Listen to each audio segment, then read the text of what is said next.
All right, tonight we are going to cover the material in sections 12.8 and 12.9. So we'll be done with chapter 12 tonight. So that's about 1/4 of the way through the textbook. So we're about 1/4 of the way through the semester too. So it's good. I can't say that I'm going to cover every single little topic in a whole lot of detail. Of course, some of these sections you really have to get in there and read it yourself to get all the juicy details before you start the homework. Now, and those of you who have already taken a couple semesters of calc-based physics have already seen a lot of material, but I don't assume that any one of us has taken any physics, so here we go. By the way, I don't know if I asked this, but is anybody thinking about taking differential equations in the fall? Evening differential equations? Because I'm going to be teaching evening diff EQ here at DMAC. In fact, it'll just be down the hallway in the computer room. So just think about that. If you need a differential equations class, I'm teaching an evening class in the fall.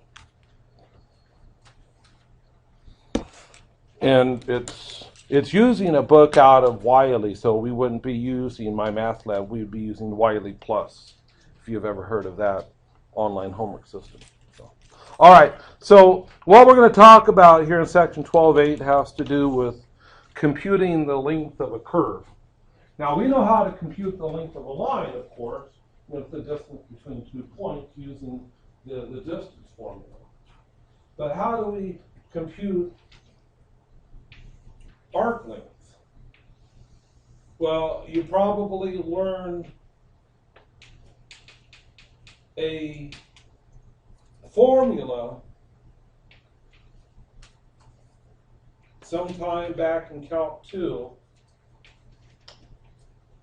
that said that the length of the graph of f of x on the interval from A to B is going to be the integral from A to B square root of 1 plus the square of the derivative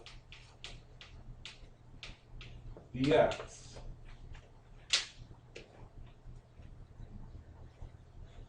Okay, but what if your curve is parametrized?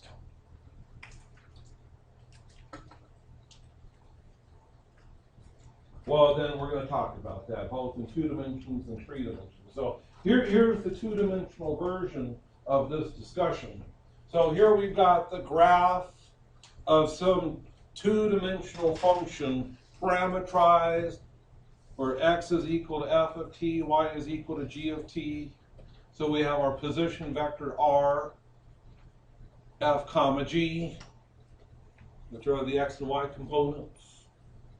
And we're going to find the length of the curve from this point here over to this point here between time equal a and time equal b. How do we do that? So here's kind of what we're thinking is chop up the interval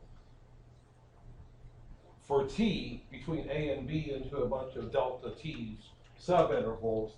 And for each of those subintervals, we'll have a little portion of the curve.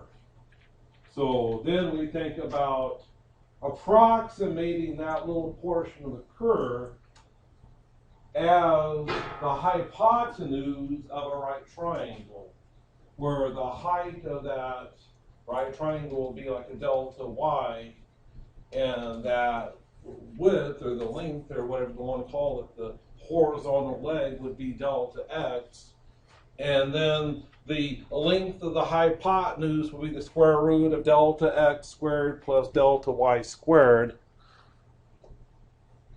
Okay, and then you'll have, take the limit as delta t goes to 0, and you'll have the square root of x prime squared plus y prime squared. But hey, x is equal to f of t and y is equal to g of t. So you can figure out, okay, that's going to be the square root of f prime of t squared plus g prime of t squared, and something like that, okay? So here's the picture of my little right triangle that we're using to approximate the length of each little piece of curve. Delta x, delta y, there's the hypotenuse, the square root of delta x squared plus delta y squared. So that motivates this discussion here where we are going to integrate, you know, basically the speed, right? Have you noticed the square root here? It's nothing more than just the speed. It's basically the velocity vector's magnitude.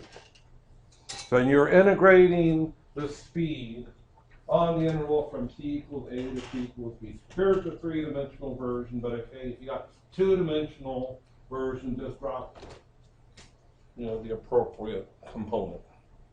And just integrate. It's really straightforward, nothing magical here. Let's do an example here. Example number 1, we're going to verify that the circumference of a circle of radius a is equal to 2 pi a. So to verify that, sorry about that. So one way that, and just kind of following along with the example that they present to us, you know, maybe we could parameterize the curve, parameterize that circumference of that circle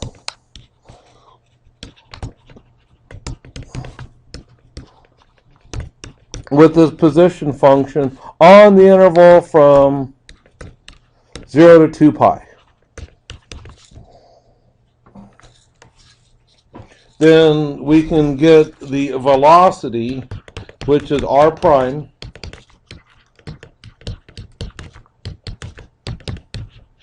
so square root of, sorry, we're not taking square root, sorry about that. We're just taking the derivative, right? So we're just taking the derivative. See, that's why we do our work in pencil, huh? So what do we have? What, negative a sine t? See, I really want to take the square root of something. A cosine t. And then go ahead and now compute the speed, magnitude of the velocity. So we have what, a squared sine squared t plus a squared cosine squared t. All right, and of course sine squared plus cosine squared is 1, so you just have a. Assuming that a is some positive number. Lush.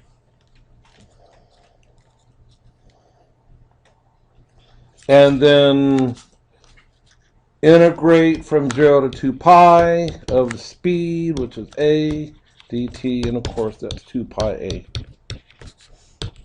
So there, we're done.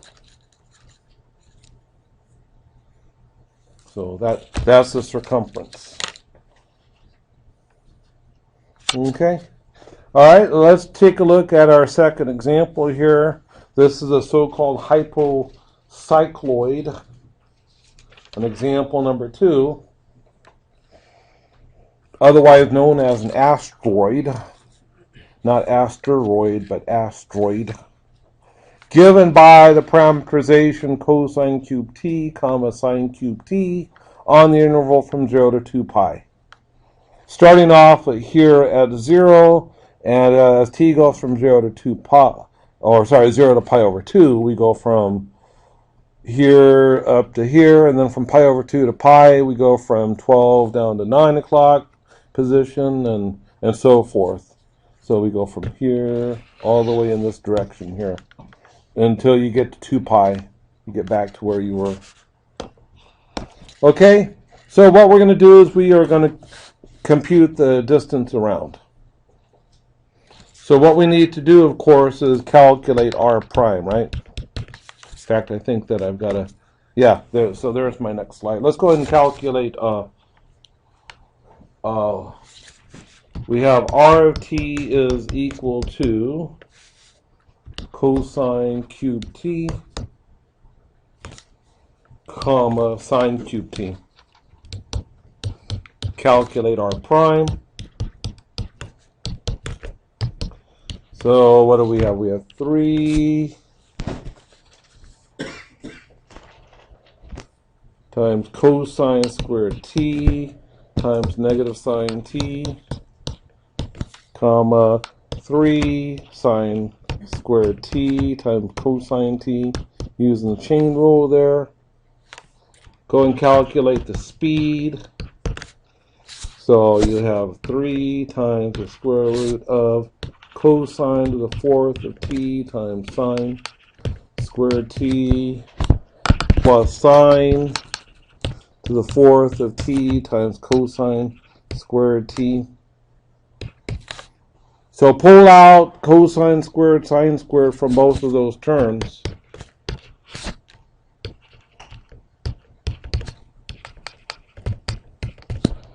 Leaving you just with cosine squared t plus sine squared t, which of course is 1. So this right here is 1. And take square root of the cosine squared times sine squared, which is cosine t sine t. So 3 cosine t sine t. Now, of course, that's going to be on the interval from 0 to pi over 2. In order for us to take the square root like this, because sine and cosine are both non-negative on this interval. So what we could do is say that the arc length is going to be 4 times the arc length from 0 to pi over 2, right?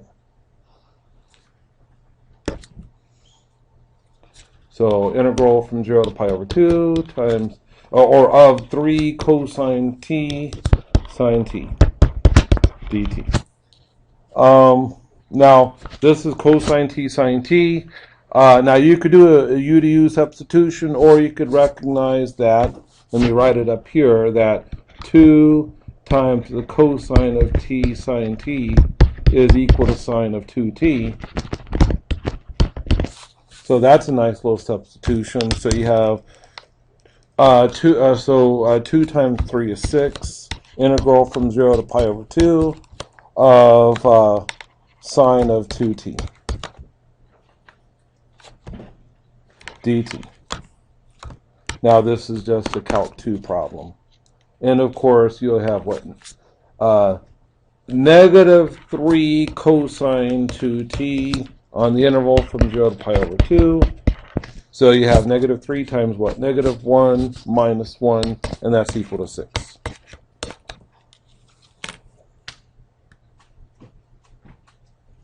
So 6 indeed would be the total arc length for that hypocycloid. Any questions?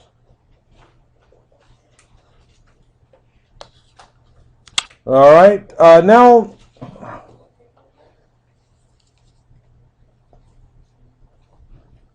let's just take a step back. As you look at the top of page 855, we're saying that the length of some arc, sometimes they call it L, sometimes they call it capital S, whatever, is just really the definite integral of the speed of that trajectory. So, and just one of the connections I want to show you here is when we have this magnitude of the velocity, that's speed, times dt, and dt is just a little increment of time. So speed times time. Speed times a little increment of time, and then you're adding them all up using the integral,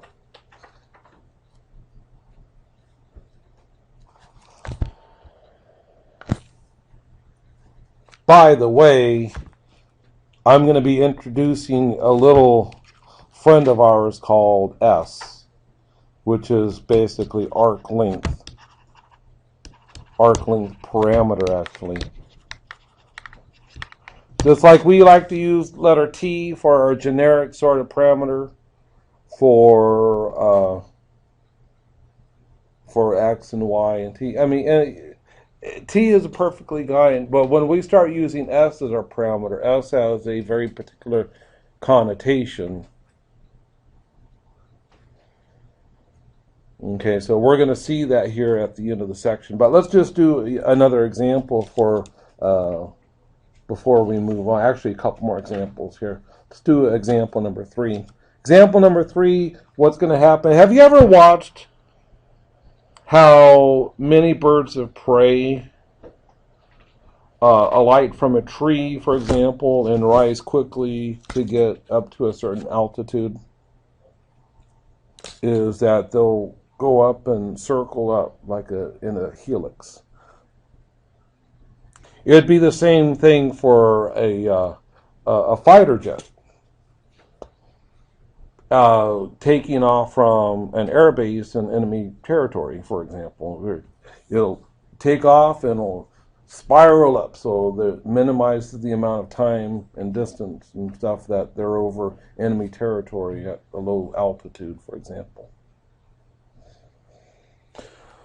So if we can model the trajectory using a parameterization, then we could probably calculate the total distance traveled by that bird of prey.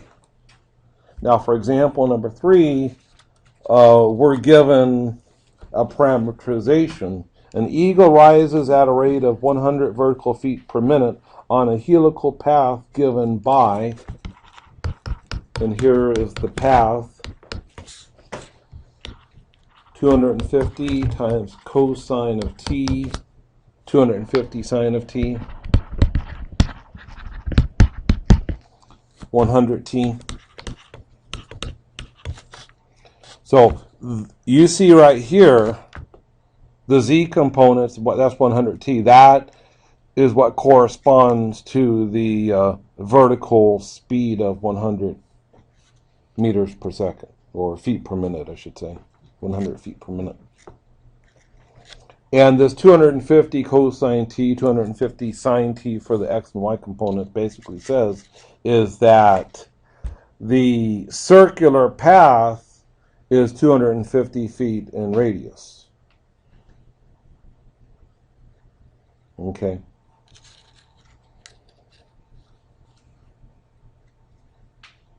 So how far does this bird travel in 10 minutes?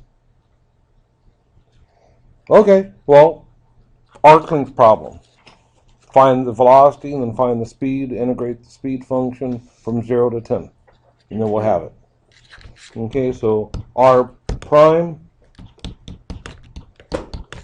is equal to negative 250 sine of t,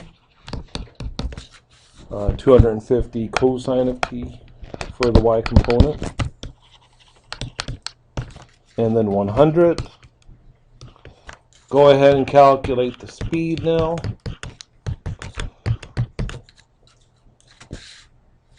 Now, you're going to have the square root of 250 squared times sine squared t plus 250 squared cosine squared t. So you've seen that enough times now. You can factor out the 250 squared, so you have sine squared plus cosine squared, which is 1. So you have 250 squared plus the 100 squared.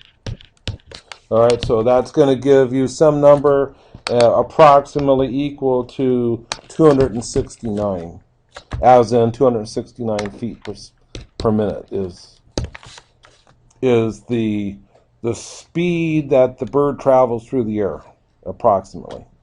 So that's approximately.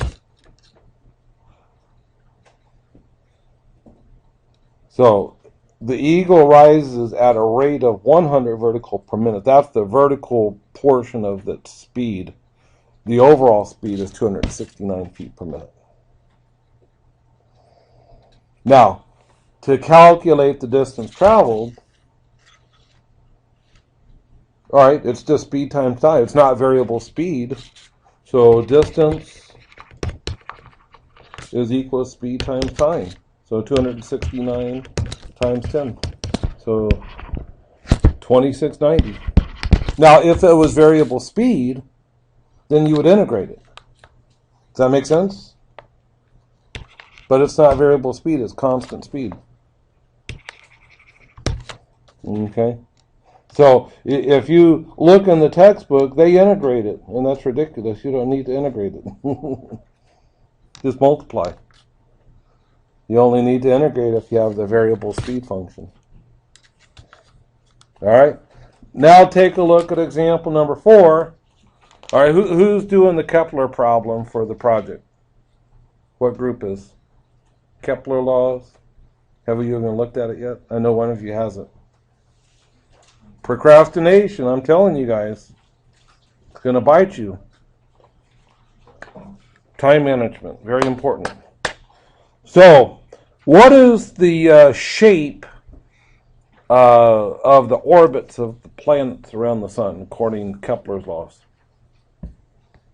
It's elliptic. It's an ellipse, right? Okay, with the sun at one of the two foci, right? So the sun's going to be at one focus of the elliptical path. So we could have the sun like maybe right here or something.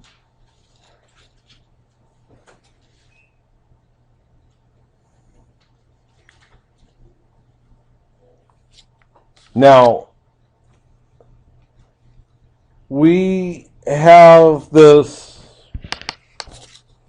parameterization for an ellipse with half the length of this major axis of being A, as in from here out to here being A units, and half the length of the minor axis from the center out to one edge or the other, that it's going to be B. So here's the parameterization. And, you start off at time equals 0 here, and you go counterclockwise, go up to pi over 2, pi, 3 pi over 2, and 2 pi, where you started from. Okay. Now, as you take a look at page 12.1 here, for the different planets, they've got the A and the B listed for each of the different planets. Notice that Pluto's not there. Why isn't Pluto there? Because it's not a planet anymore, huh? Why isn't Pluto a planet?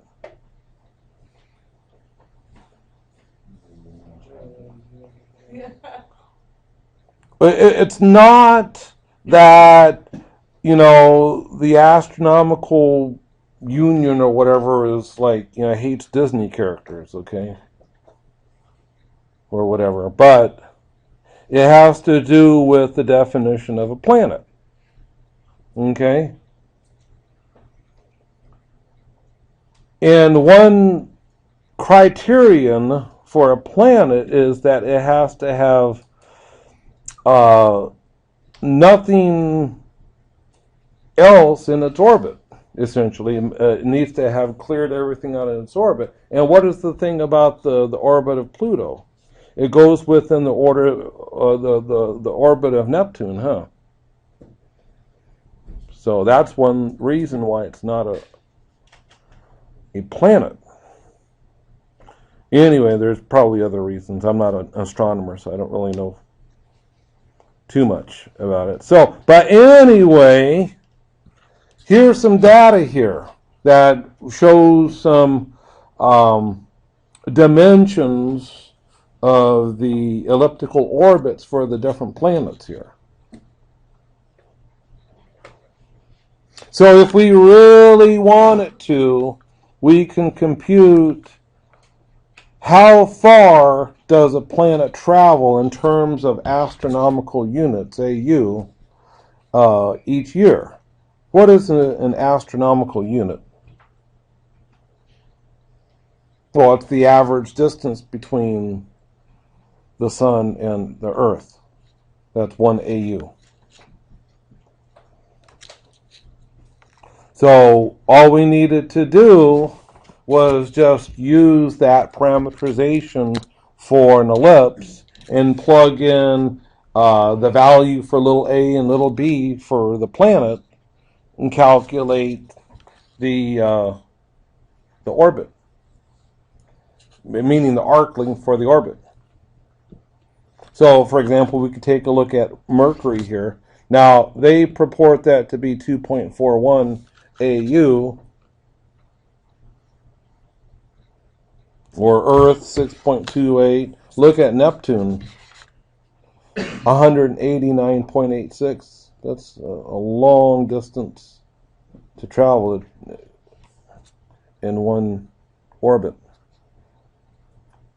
But what we could do for this example is just to go through and mimic the calculations that they do for Mercury's orbit.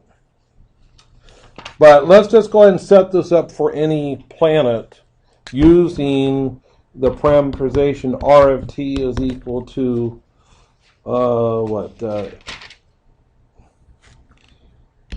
a cosine t, comma a sine t, b sine t, I should say, b sine t, and go ahead and calculate the velocity.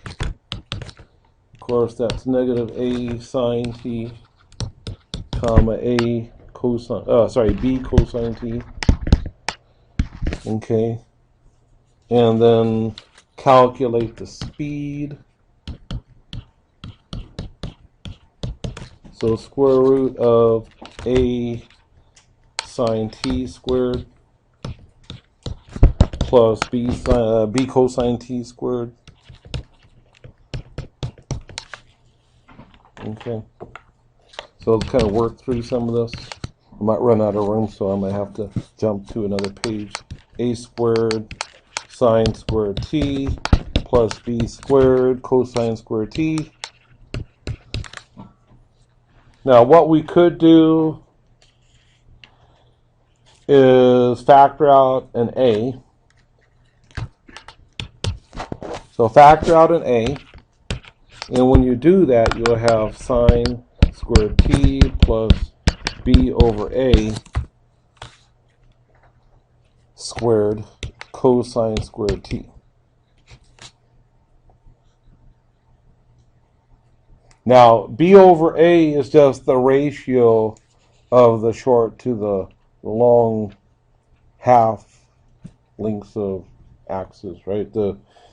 So it's the ratio of b to a, and that's what alpha is. So, anywho, and for Mercury it's 0.979, so we can throw that in at any time.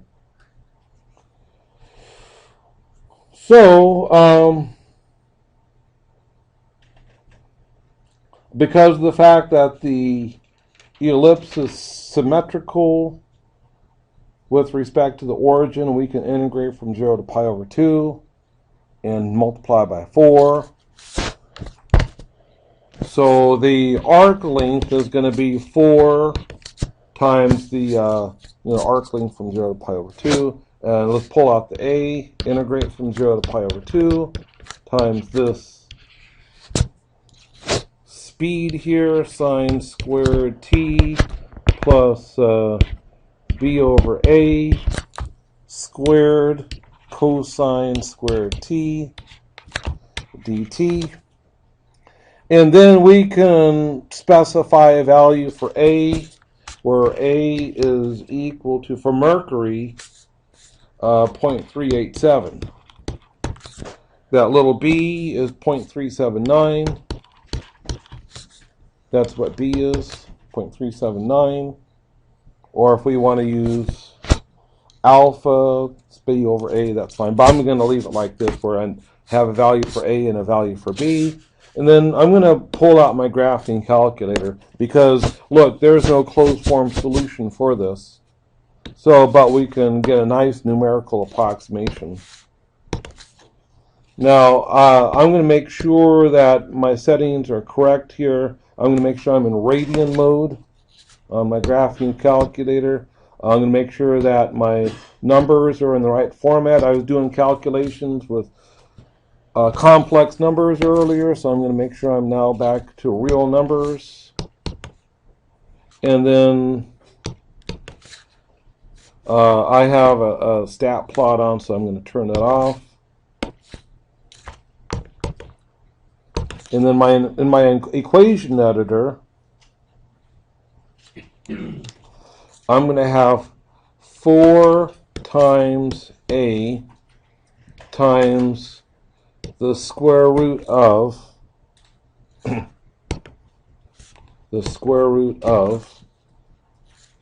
hold on, I'm having issues here.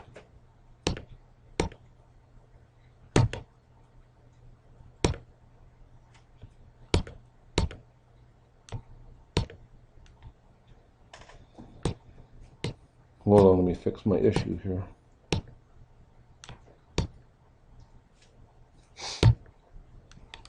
There we go. So times square root of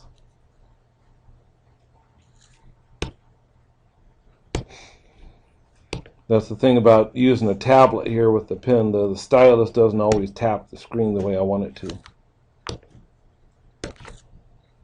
There we go.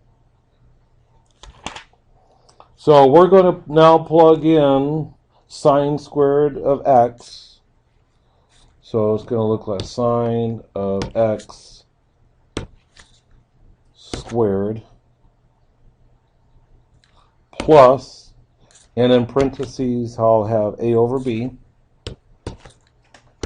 And don't worry, I'll specify values for a and b.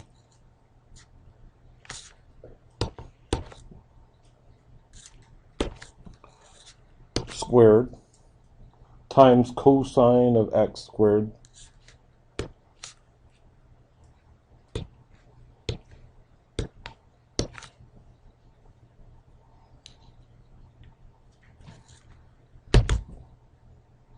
okay.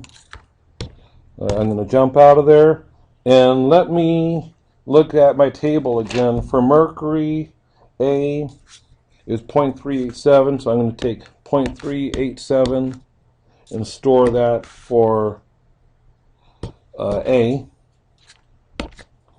And for B, that's 0.379.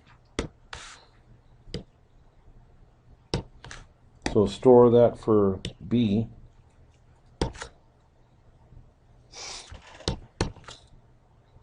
Sorry.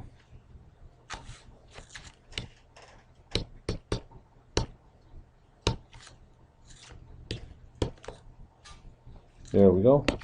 So store it as B. And now let's go to my window. Now remember x is t.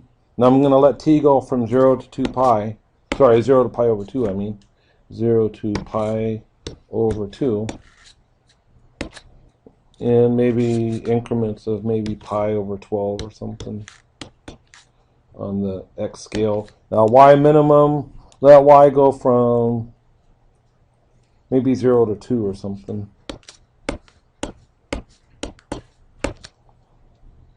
And let's see what we get. So let's go ahead and graph that.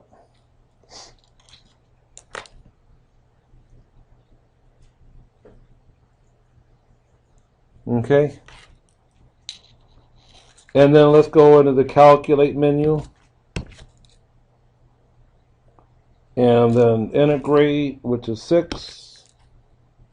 The left, that's not it. Try it again. Integrate, which is option 6.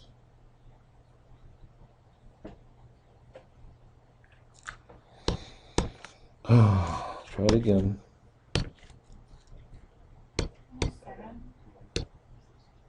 Oh, it's 7. Thank you. 7. Yeah. Lower limit 0, because we're integrating from 0 to pi over 2. Upper limit pi over 12, pi over 2. Yep. So it'll integrate, get the area under the curve from 0 to pi over 2. And it gets about 2.46.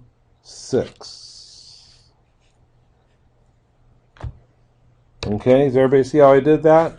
So it's about 2.46. That's what I get. So they reported at 2.41. Slight disagreement.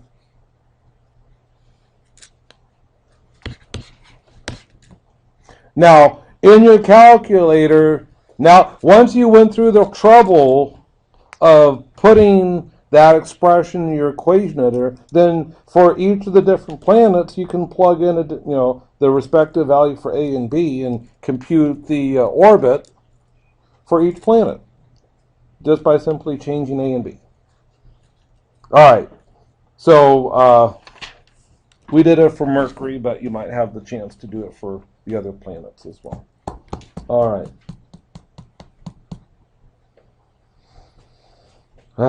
Well, maybe one reason for the difference is because of the round-off error. Who knows? Okay, moving on here, let's talk about polar curves. All right, so I'm assuming that everyone here has had some experience with the derivatives and integrals in the polar coordinate system. And if you haven't, then you need to flip back and do a review of that material from a previous chapter. But here, remember that x is equal to r cosine theta, y is equal to r sine theta. And in some settings, it would be easier for us to do calculus in the polar coordinate system instead of the rectangular XY system. Okay, and we typically will express r as a function of theta, where r is the radial distance from the pole out to the curve as a function of theta. So if you've got some polar curve and you want to calculate the length of that polar curve from theta equal alpha to theta equals beta, then you can use this integral.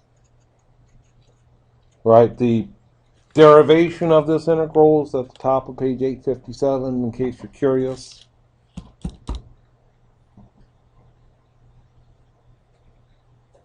So the math major in the room, you're going to want to work through that derivation, okay? Everybody else, I think the engineers especially, they're usually just interested in, give me the formula, damn it. Plug in the numbers and crunch it, right? Is that right? Am I lying? Well, hey, I know it.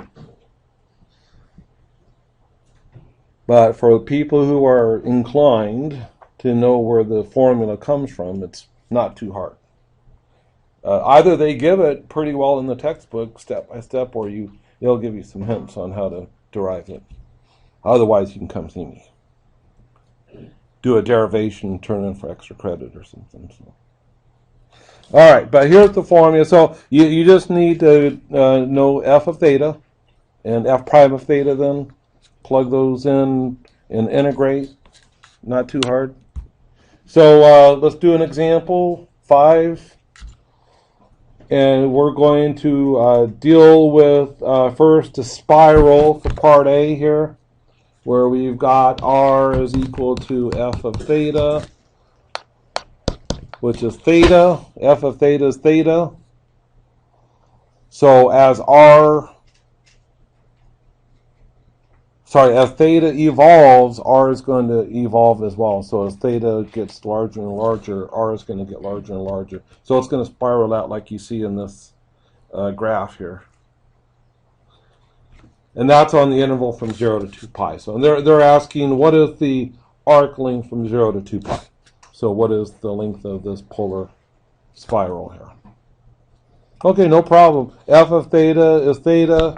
F prime of theta, of course, is 1. So you have the length L, which is the integral from 0 to 2 pi of the integral of f of theta squared, which is theta squared, plus f prime of theta squared, which is 1. And then the theta.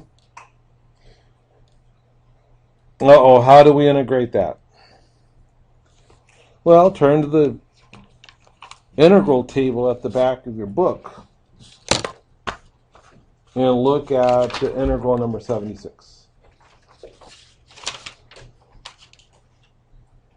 Integral number 76. Or, of course, you could submit it to your TI 89 or 92 or whatever version of a calculator that you have that's got symbolic integration, and that it'll give you the antiderivative as well. So, but you could see that they've already got the antiderivative listed in the example. So this works out to be theta over 2 times the square root of theta squared plus 1. So like I said, number 76 in the integral table, in case you want to know. Plus 1/2 times the natural log of quantity theta plus the square root of theta squared plus 1. So aren't you glad that I'm only mentioning the integral table? Because in previous days I would have drug everyone through trig substitution from start to finish. It would have taken us about 10 minutes to do the problem. But I've changed my ways. I realize that not everyone's a math major. So.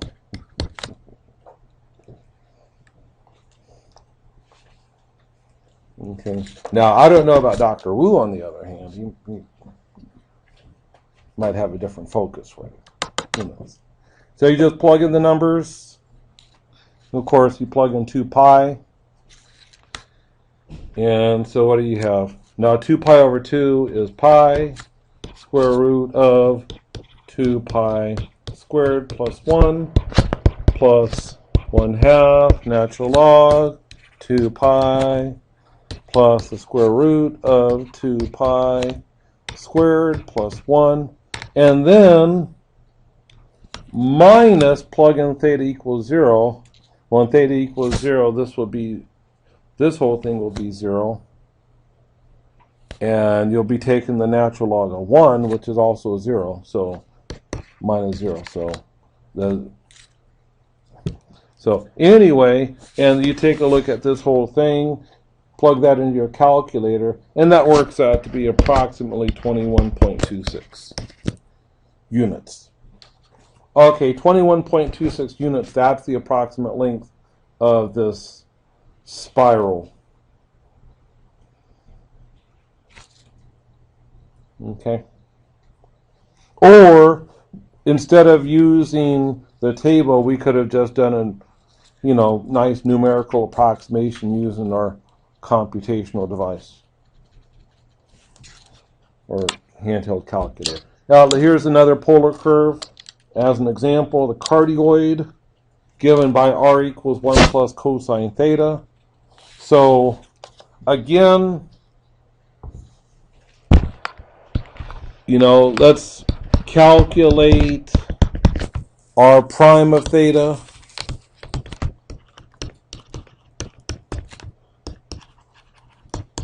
And then the arc length integral from 0 to 2 pi, square root of r of theta squared plus sine squared theta for the r prime of theta squared. So equals square root integrals thereof. Now 1 plus cosine theta squared, that's 1 plus 2 cosine theta plus cosine squared theta plus sine squared theta, which is 1. So cosine squared plus sine squared is 1. So you have 2 plus 2 cosine theta. So I'm going to just cross this out, say that this is 1. So you have 2 plus 2 cosine theta, which, by the way, is 2 times 1 plus cosine theta. All right, and you might recognize if you have 1 plus cosine theta. So you might try to figure out a way of rewriting this. Now, off to the side, we can make the observation that cosine of 2 alpha, where alpha is some angle. No, that's not right. Let me fix that. Cosine squared of alpha, I should say. Cosine squared of alpha is equal to 1 plus cosine of 2 alpha over 2. So that means that 2 times cosine squared of alpha over 2 is equal to 1 plus cosine of alpha. So a nice little way of simplifying this. So this integral, right, or this square root here will just be 4 times cosine squared of theta over 2. So we have 4 cosine squared of theta over 2. So that means that we integrate from 0 to 2 pi of 2 times cosine theta over 2 d theta. And of course, that's an easy integral. And that works out to be 8. Okay? So just a little trick by rewriting the 1 plus cosine theta as 2 cosine squared theta over 2. That's one way of doing that problem. There are a couple other ways that I've done in the past.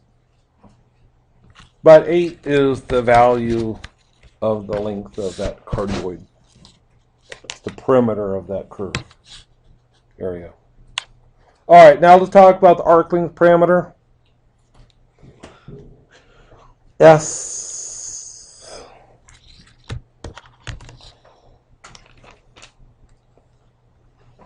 Now, let me just draw a little cartoon for you. Just on the XY axis for now, and it's analogous on the third dimension as well. So we got some curve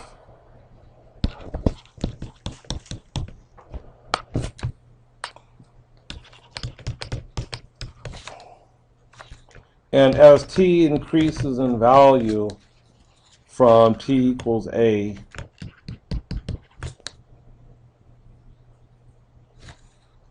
then the arc length is getting larger. So of course at t equals a, the arc length s or L or whatever you want to call it is 0. But as t increases from a, it's getting larger. So what is the relationship between the amount of time that has passed between some value of t beyond a and a versus the arc length s? Now, we've already had the discussion about, hey, how fast do you want your trajectory to be? If you were to replace t by t squared, then it could be sped up, huh? Or you can replace, if you really want to supercharge it, replace t by e to the t. That'll really get it going. Because the further that you let t go, the quicker it's going to be, huh? Or if you want to slow it down, you can replace t by square root of t or 10th root of t or something like that, right? Okay. But can we adjust t just so that it goes along as the trajectory evolves, so that the amount of time between t equals a and some further value for t time will be exactly the same as the length of the curve from t equals a to out to that other later value of t. So where the arc length is going to be equal to the passage of time, where we think about time as the increment on the parameter. That would be a real special parameter, huh? Where the length of the curve itself is the parameter. And that special parameter is called S, called the arc length parameter.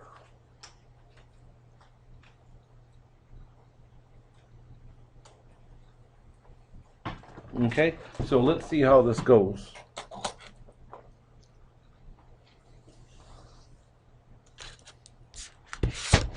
So S of t, remember S is arc length, is going to be, we're integrate from some starting value for t, call it a or something, and t as the upper limit. So you can see that this is going to be a function of t.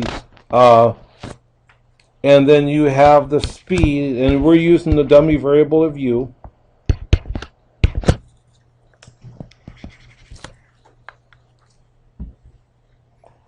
So basically what we're saying is that for between a and t, the length of this curve right here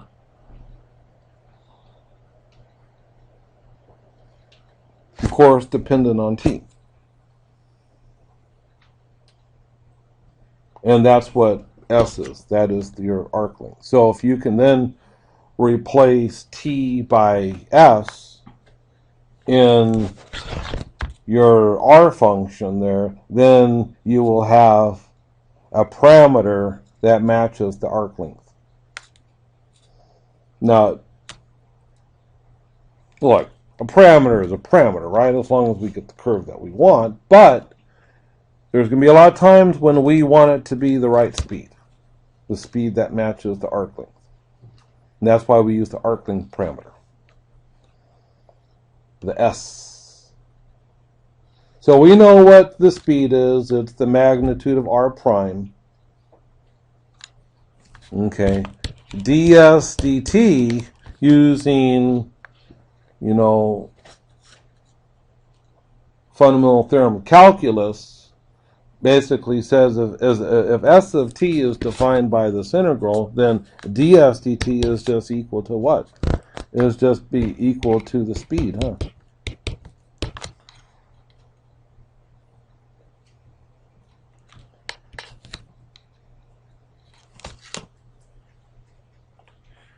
Now think about S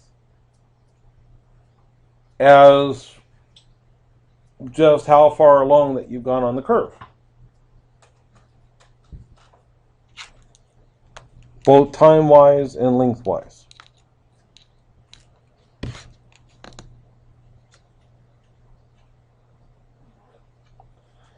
Now, if it so happens that the speed with respect to parameter t, if it turns out that speed is equal to 1, then t is your arc length parameter. So arc length parameter, ALP. Otherwise, it's always going to be true that the speed with respect to S, let me fix that, that the speed with respect to S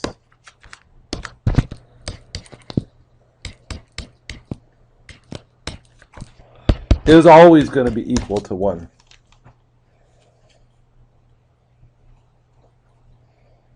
Now, we don't always write S of t. In fact, after this slide, we're just going to drop the S of t and just write S.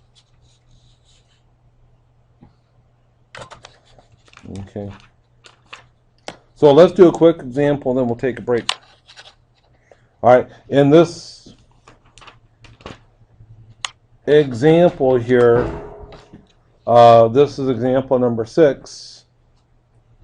We're going to have R of t, which is a helix, 2 cosine t, comma 2 sine t, and 4t. For t greater than or equal to 0.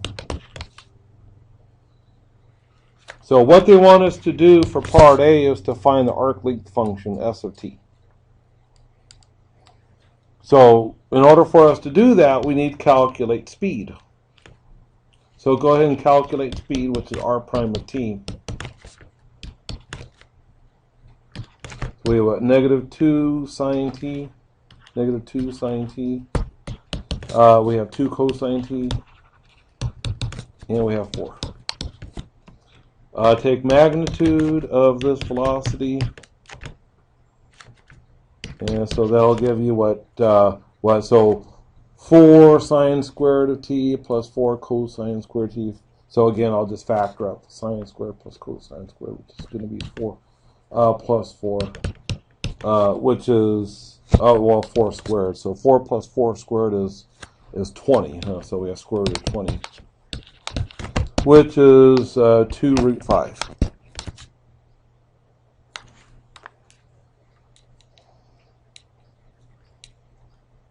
So then S of t is going to be the integral from 0 to t of the speed, which is constant speed 2 root 5, du, or whatever variable that you choose. And that, of course, that works out to be 2 times the square root of 5t. So you're going to have some function of t there for your S of t. So then if you were to take then t and isolate it by dividing both sides by 2 times the square root of 5, then you have t is equal to s over 2 root 5. And then for part B, you replace t by s over 2 root 5. And now you will have r as a function of s. So you have 2 times the cosine of s over 2 root 5, comma, 2 times the sine of s over 2 root 5, comma, and 4 times s over 2 root 5. And just go through and simplify all that. Of course, 4 over 2 root 5 is just be, 2s over root 5, whatever. But anyway, what we have now is this function. It has the same trajectory, but the rate that the trajectory evolves will match the length of the arc or curve or whatever that evolves as well. So, and the speed of r of s is now going to be exactly equal to 1. And I could prove that to you if you really want to, but you could take r prime of s here and then take this magnitude of it, and it'll turn out to be 1. Okay? So let's just leave it at that for now. So let's go ahead and take a break, 10 minutes, come back, and we'll hit section 12.9.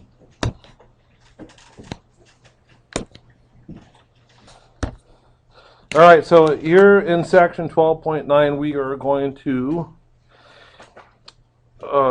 talk about how trajectories can be described using the unit normal vector, the unit tangent vector, and the binormal unit vector as well in 3 dimensions. So we already actually know a little bit about the unit tangent vector. It's the vector that is tangent to the curve, so we've got r, right? That is parametrized. And at some value t, we have a tangent vector, which is going to be some multiple of r prime. It could be r prime or some multiple of r prime. So the velocity vector, r prime, is always tangent to the curve. And if we happen to need a vector that is tangent pointing in the direction of travel and is of a unit length, then we can define a unit tangent t hat to be r prime divided by its magnitude.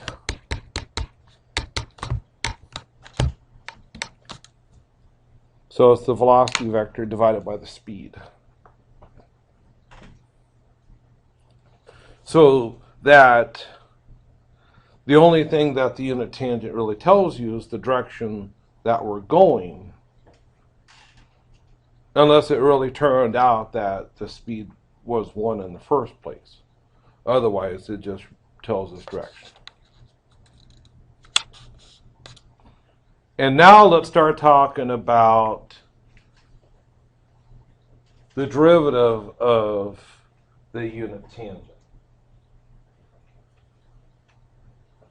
Now, a convenient parameter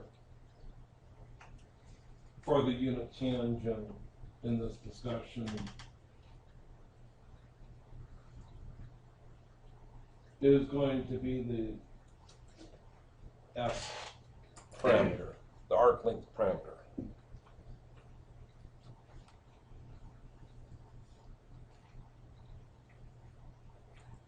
So take a look at where t is at this time, S, and then for some increment down the road, delta S units down the road. So here's t of S plus delta S.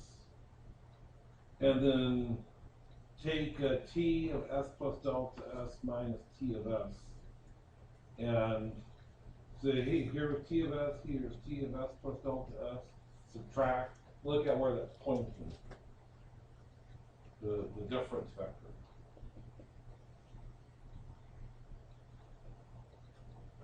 Pointing in this direction.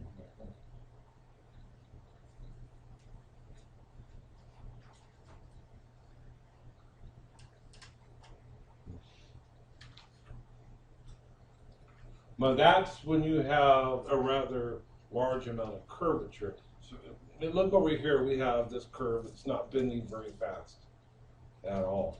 And we have our t of S plus delta S. And that difference is rather small. And of course, if then we divide by delta S and take the limit as delta S goes to 0, then we have the derivative of t prime of S. And what do you suppose that refers to? T prime of S. It basically refers to how quickly the curve is actually curving. The rate of change of direction with respect to arc length. That's what dt dts is. dt ds. It may be positive, it may be negative. It'll be a vector, that derivative is. But when you take the magnitude of dt ds, then we're looking at curvature. So here's a new letter from the Greek alphabet for you to put in your repertoire. Kappa, which refers to curvature. So curvature is nothing more than the rate of change of direction with respect to arc length.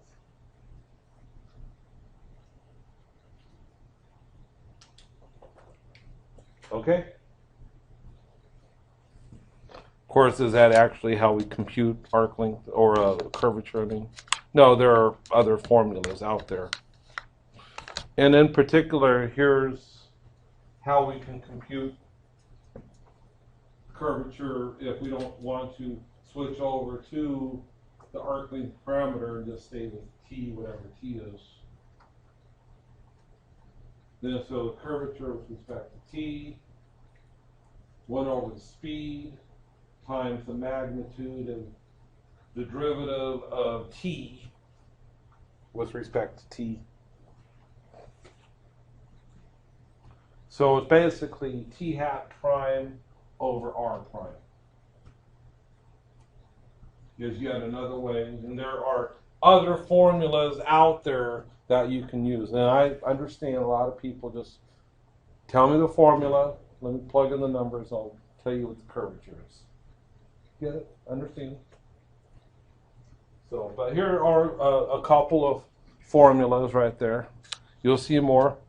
As a matter of fact, let me have you flip forward a couple pages. At the end of the section on page 873, where it says curvature, where it says in the summary box, there's yet another formula that is basically the magnitude of the velocity crossed with the acceleration vector divided by the cube of the speed. In fact, they even derive that formula here. We're not going to really go through it in detail. All right, so let's do a quick example here. And this is then going to show that a line in space has no curvature. So let's take a look at the general parameterization for a line in 3 dimensions that goes through the point x naught, y naught, z naught, and is parallel with the vector ABC. And this line is going to be x naught plus at, comma, y naught plus bt, plus z naught plus cet. Okay, so let's go through and calculate the component. There's a few steps here that we need to do. We need to first calculate r prime, so we can get our t hat. Okay, so r prime is what? So a comma b comma c.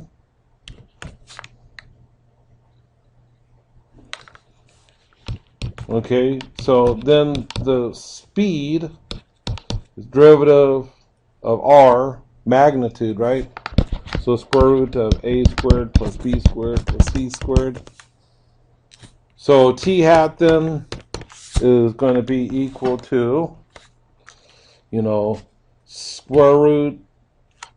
I'm sorry, it's going to be r prime over the speed, right? So a comma b comma c over the square root of a squared plus b squared plus c squared.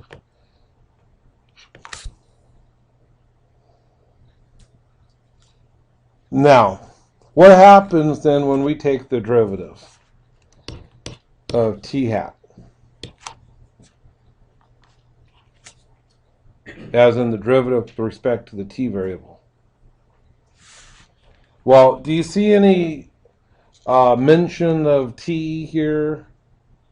And the answer is no, it's a constant. T hat is a constant. So t hat prime is equal to 0, as in the 0 vector.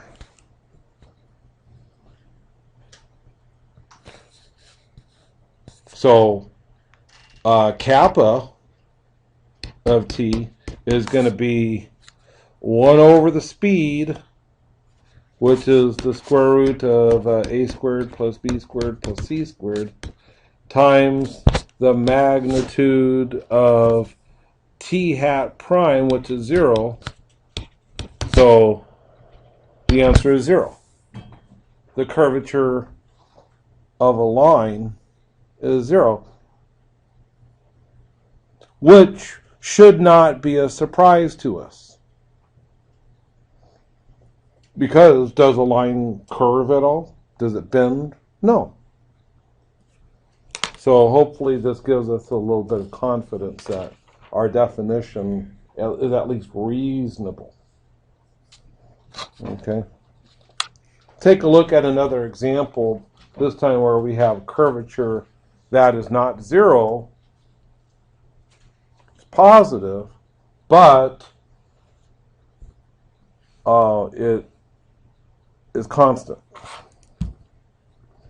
So we're going to have a 2-dimensional 0.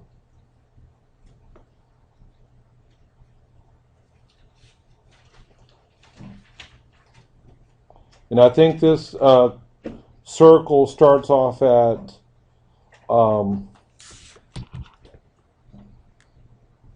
12 o'clock position and goes in the counterclockwise direction.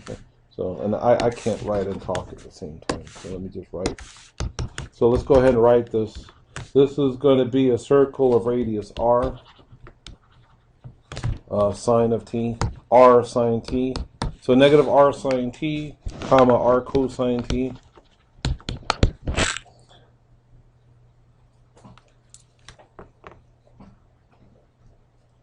So let's go and calculate the curvature.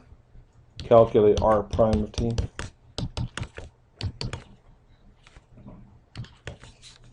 So we have negative r cosine t, comma, and negative r sine t. Calculate speed. So that's just going to be r, right? Square root of r squared cosine squared t plus r squared sine squared t. Just pull out the r squared. It becomes r. Does everybody see why the speed is r then? T hat then, of course, is r prime over magnitude r prime. So we'll just have negative cosine of t. Sorry, negative cosine of t, comma, and negative sine t.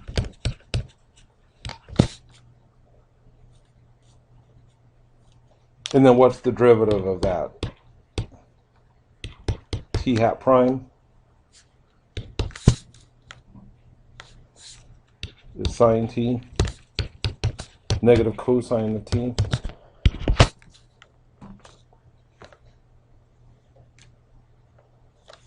And then magnitude of t hat prime is going to be 1, right? But kappa is going to be equal to 1 over the speed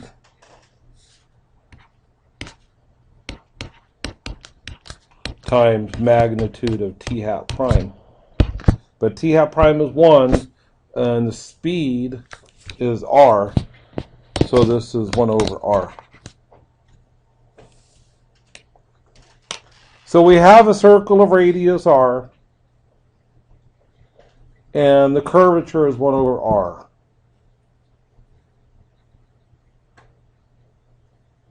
So this should tell us is that the smaller the radius, the larger the curvature, and vice versa. The larger the radius, the smaller the curvature. So if you have this curve that is changing direction only very slowly, if you were to try to fit a circle to that bend, it would be a circle with a rather large radius. And that would correspond to there being relatively little curvature. So you see that inverse relationship between curvature and radius. Does that make sense, everybody? So this is an example that demonstrates that inverse relationship between radius and curvature. All right, and if you were to be interested in coming up with an alternate formula to calculate curvature, kappa, then this is the way. Now, I'm not going to go through this derivation. It's interesting, but you'd probably be wanting to run for the door after we got through it. So take a look on page 864 and 865. And this gives a formula that a lot of people like to use. So if I were you, I would make sure that I would have this on my sheet of notes for the test and use this for your calculations for the curvature. So if you know r, and that's all you're starting off with is r, your vector valued function, and you need to calculate the curvature as a function of time, well, then calculate the first derivative, which is v, and the second derivative, which is a. Take the cross product of v with a divided by the cube of the speed, and you've got your curvature as a function of time. So let's take a look at an example here.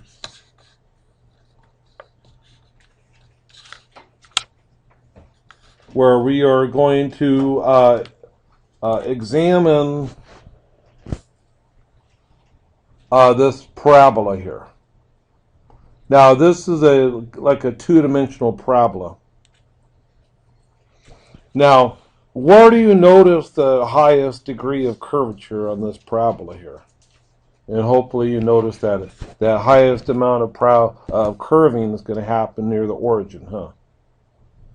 But as you go further away from the origin, either to the left or to the right, the curve is becoming less, well, curved.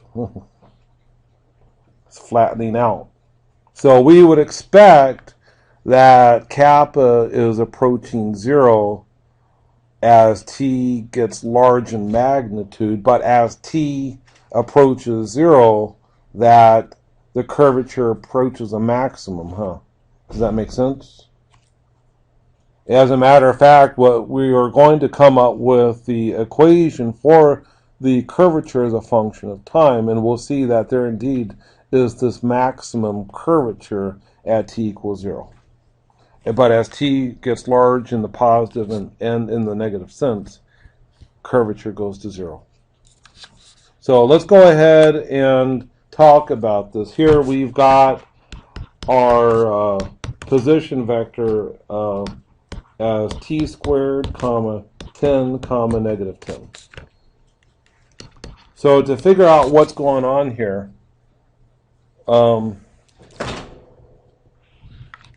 so maybe at 10 units below the xy axis,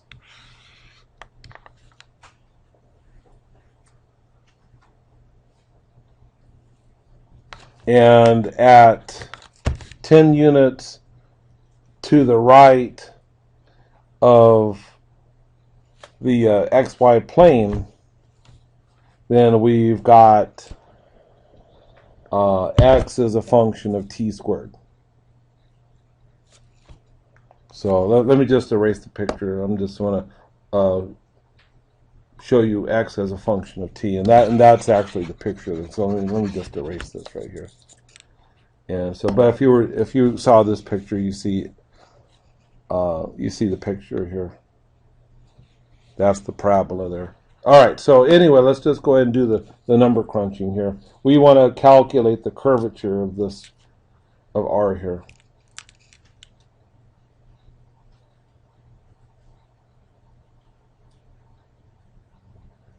I'm sorry, I wrote down the wrong thing. No wonder this wasn't making any sense. I was looking at the quick check. Sorry about that. Oh, sorry. That's ridiculous. It's been a long day. Example number 3 is actually t for the x coordinate and at squared for the y coordinate, and there's no z component. All right, that's what makes sense. Sorry about that. So I guess z is 0 the whole time. So if you want to look at it in 3 dimensions, though, here's y and here's x. And so we have this parabola that's coming out like this on the xy plane, and z is equal to 0.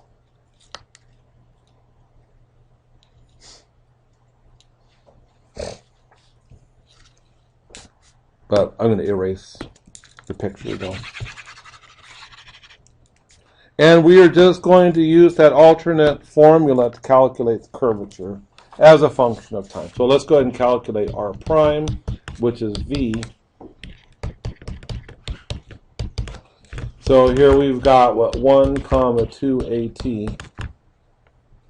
And by the way, I'm going to write this in 3 dimensions for everything here. So our r of t could be written as t times comma at squared comma 0. So v of t is 1, 2 at comma 0. Acceleration vector is going to be 0, 2a comma 0. and then go ahead and then calculate V cross A. So we know how to calculate cross products now. So V is 1, 2AT, 0, and A is 0, 2A, 0. This A, by the way, folks, is not the same as this A. This A over here on the left, that's the acceleration. This A here is just a number, just some constant. Could be 5 or pi or 42 or whatever the meaning of life. Or whatever. See, she gets it. You ever, so what movie did that come from? There you go. It's good to know people know these things. All right, so what is this cross product? So 0 minus 0, so 0 I hat plus, or a minus, I should say. For j hat, you got 0 minus 0, so 0 j hat. And then for k hat, we have what, 2a minus 0, so you have 2a k hat. So V cross A is 2a k hat, or 0, 0, 2a. Now we need to compute speed. So magnitude V is equal to square root of 1 plus the square of 2at. So we have 4a squared t squared. So we have kappa k as a function of t is equal to magnitude of V cross A divided by the speed cubed. Magnitude of V cross A is just going to be 2a divided by, now we're going to have the cube of speed as square root of 1 plus 4a squared t squared, but when we cube it, we'll write it as 1 plus 4a squared t squared raised to the 3/2 power.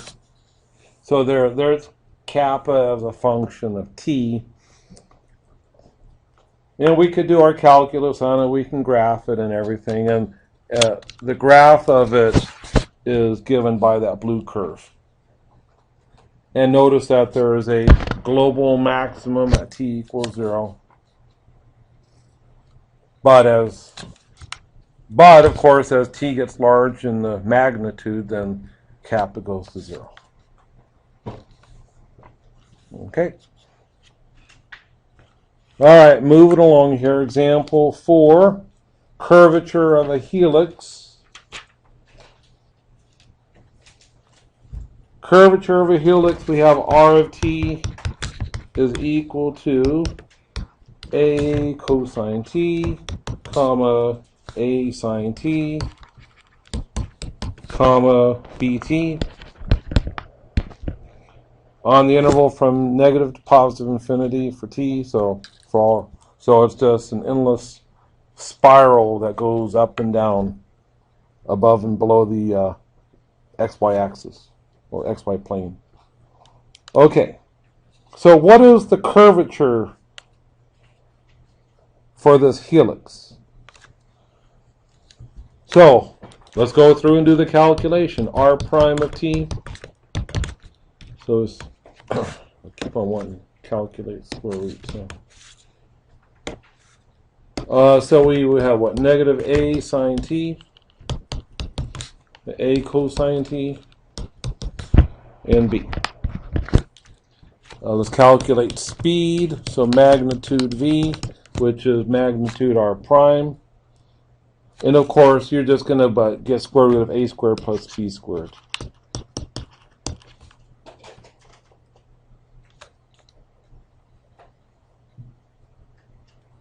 So your velocity vector is given by your r prime vector, and then your acceleration vector is v prime. So what we have, negative a cosine t, negative a sine t, 0. So Go ahead and calculate the V cross A cross product. So we have I hat, J hat, K hat.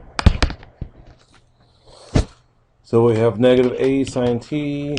Oh shoot! Let me give myself more room here. Let me do a little miscalculation of the room I need here. I had. By the time I got to Calc 3 when I was in college, I would just go over to the computer center and raid their trash bin or their recycling bin and get these huge stacks of those old super wide pieces of paper for the dot matrix printers. If you've ever seen any of those, you know what I'm talking about. And that's how I would do all my work. That's all my scratch work and everything, because these problems get to be so long, huh? Take a long time, huh? So I don't feel sorry for you, okay? Sorry. When you work through all these long problems, you guys have it actually easy compared to, well, some of us old folks.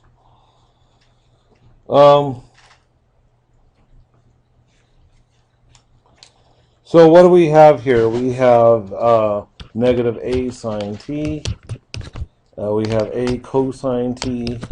We have B. And then for A, we have negative A cosine T. Negative A sine T. Try to squeeze that stuff in there and 0. So take this cross product. Now for I hat, you got 0 minus negative A sine T times B. So you've got AB sine T. I hat, and then minus J, 0 minus negative A cosine T B.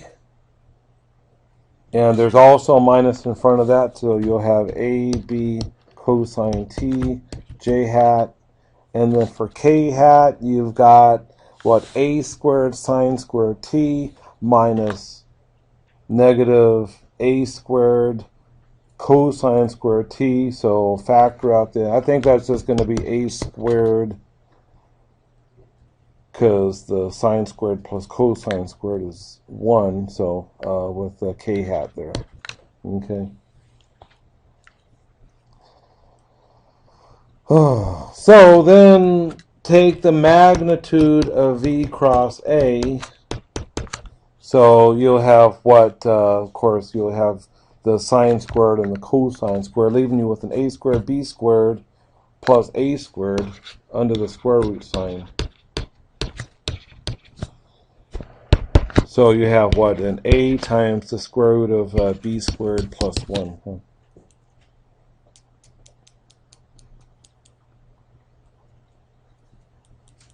But hold on here. This is, it's supposed to be an 8 to the 4th, isn't it? That's an 8 to the 4th. Sorry about that. So that's still an A squared there at the end. Okay, so A times the square root of B squared, A squared. So notice that this piece is a constant. It's not a function of t, just a constant. And then, of course, the speed is square root of A squared plus B squared. And kappa, of course, is magnitude of V cross A over speed cubed. So we're talking about A times the square root of B squared plus A squared over speed cubed. So that'll be A squared plus B squared to the 3/2 power.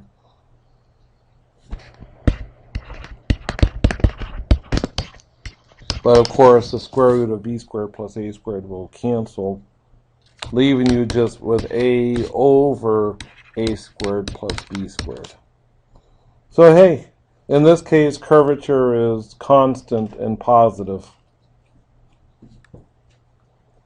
Hey, I mean, just take a look at the flight path. It's just this circular helix as it's going up. So the curvature really isn't changing with time. It's always just, you know, pointing inward, right? Okay. All right, so now we know what t hat is. let's talk about the unit normal vector.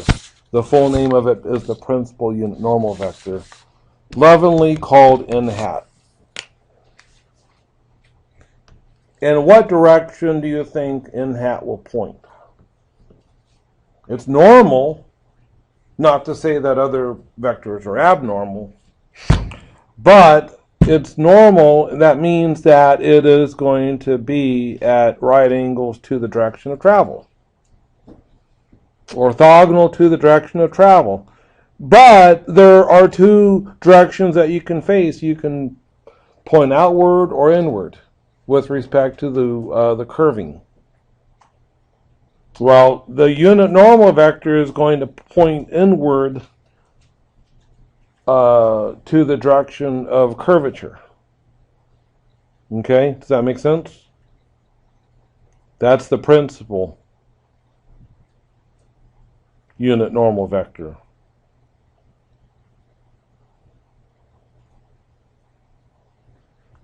Now, here's the formulation of it using the arc length parameter S.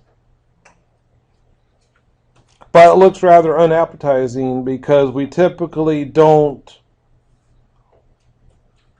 convert over to S. But it's at least instructive to understand what it's doing for us. The dt ds is basically the rate of change of t with respect to s. And what is t? T is the unit normal. So dt ds gives at least some sort of idea of the rate of change of direction with respect to arc length as a vector. And the direction of that vector, as we saw from several slides ago, remember the little green vector as t of s plus delta s minus t of s points inward in the direction of curvature. Well, the dt ds is really the result of taking the limit as delta t goes to 0, or delta s goes to 0, I mean. And then you normalize it by dividing by 1 over kappa, because remember that the magnitude of dt ds is really the curvature. Okay, so this whole thing is the principal normal. But how do we actually calculate the principal normal? Well, this is one way, because you can just factor out the ds, in other words. Remember that with the derivative, you can, multiply this by dt over dt, and then swap the ds and the dt and cancel out the ds dt, or dt ds, I mean. So you give you this guy right here. Okay, so do that both for the numerator and denominators, and there you have that. So when you're doing these sorts of calculations and you need to get the unit normal t hat, the unit tangent t hat, then you can go ahead and compute a second derivative. Now, I'm going to be the first one to tell you that doing t hat's hard enough, finding t hat's hard enough. But then to go ahead and calculate the derivative of t hat could be computationally challenging. Just understand that. Believe me, on an exam, I'm not going to be, asking you to compute any of these that take like 10 minutes to do. It's just crazy. Okay? But also be prepared, though, when you sit down to do your homework, that some of these problems can take a few minutes. Okay?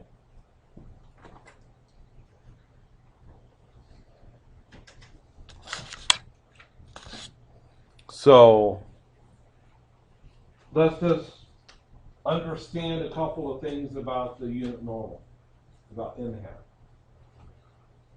we should certainly expect that t hat and n hat are orthogonal to each other. Where remember, t hat points in the direction of travel, and n hat is orthogonal to t hat and pointing in the direction of curvature in a plane. And the principal unit normal points to the inside of the curve.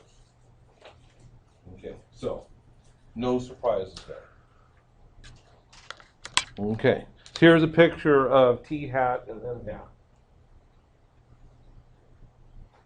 So you see n hat is pointing in the direction of curvature.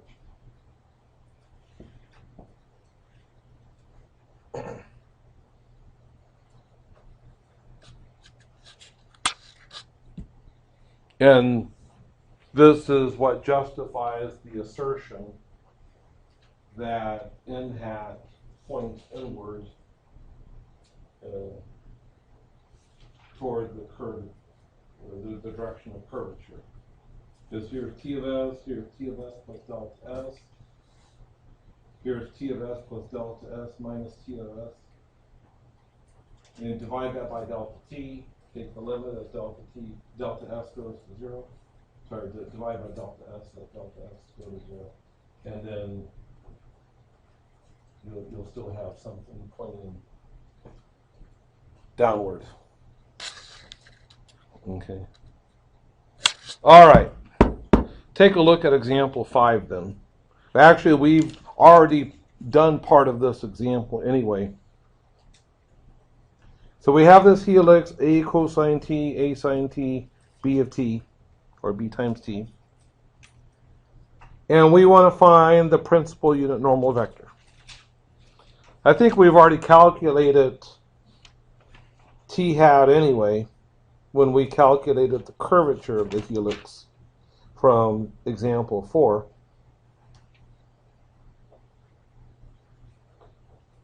And we've already calculated kappa. If we, which I don't think that we'll need, but we, let's go ahead and write down t hat. Actually, when we calculated the curvature for example 4, we didn't calculate a t hat. We just used the v cross a over v cubed. So let's go ahead and calculate t hat. Now t hat, of course, is r prime, which is v, over magnitude r prime, or v over magnitude v, same thing. So v was negative a sine t, comma, a cosine t, comma, b. And the speed is going to be the square root of a squared plus b squared, which is just the magnitude of the r prime vector.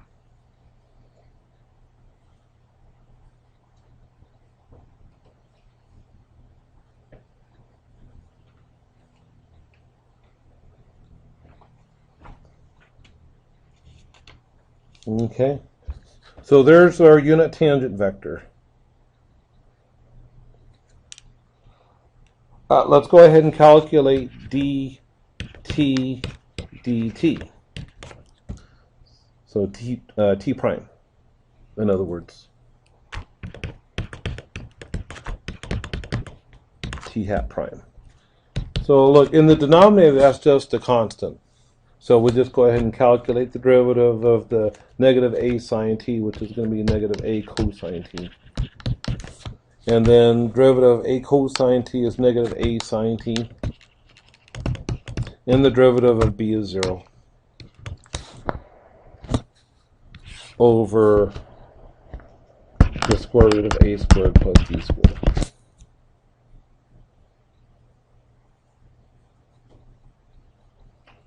Okay. So no surprises there. Now let's go ahead and take the magnitude of t hat prime. Now you pull out the 1 over square root of a squared plus b squared, and then just focus on taking the square root of the vector. And you see that that's going to be a, huh?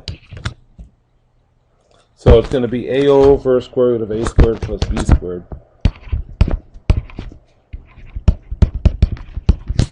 So then n hat of t is going to be t hat prime of t divided by magnitude t hat prime of t. So when you take this vector here divided by this scalar, you see that the 1 over square root of a squared plus b squared will cancel, and the a's will cancel out of the vector as well, leaving you just with negative cosine t, comma, negative sine t, comma, 0. And is that a unit vector? Is this a unit vector? Yes, it is.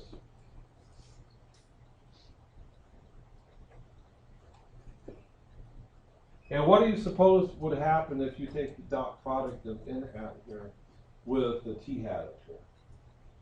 Well, if you take the dot product, you'll have what? Negative cosine t times negative a sine t. So that'll give you a sine t cosine t. And then plus this negative sine t times a cosine t. So you will have what? You'll have a sine t cosine t plus negative a sine t cosine t plus 0. So in other words, 0 is the dot product. So that right there is a quick little check to make sure that we've got at least something reasonable for n hat. Huh? Okay.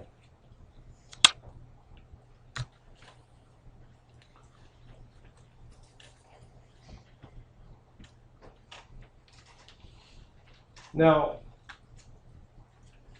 when we talk about velocity, remember there are really two components of velocity, isn't there? There's direction and there's speed. Huh? Because velocity is a vector value function. When we talk about acceleration, there's going to be a component of acceleration in the direction of travel. That's the tangential component of acceleration. And then there's going to be the normal component of acceleration that points in the direction of curvature, as in the force that is being applied or impelled upon the particle to make it move in a certain direction. So you're going to have normal components and tangential components. So you can take an acceleration vector and break it down to some multiple, some scalar multiple of that is tangential, and a component that is the normal component. So you have a scalar multiple of n hat.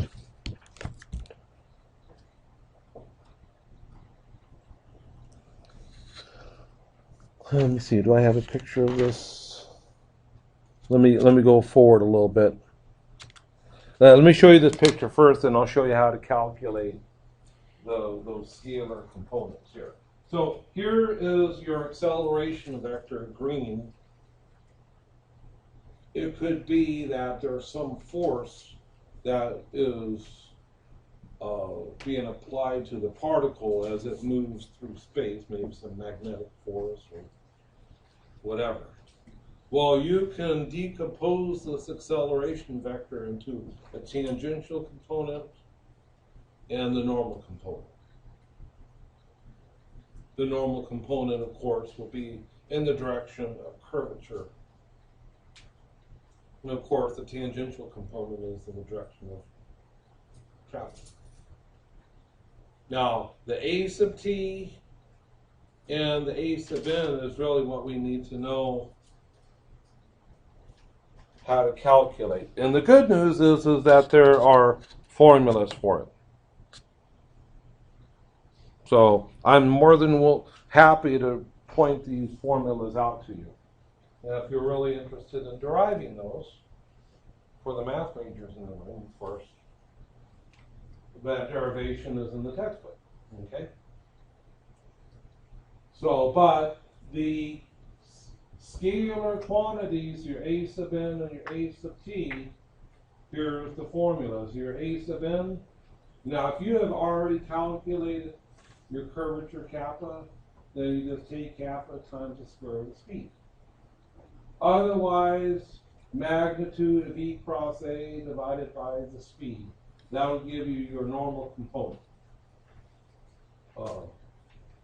scalar.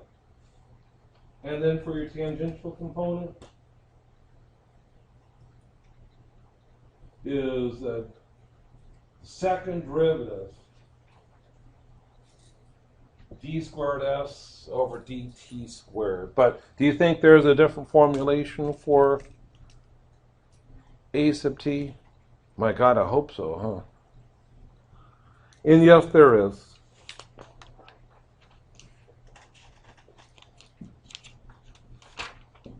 Let me see if I can find it for you.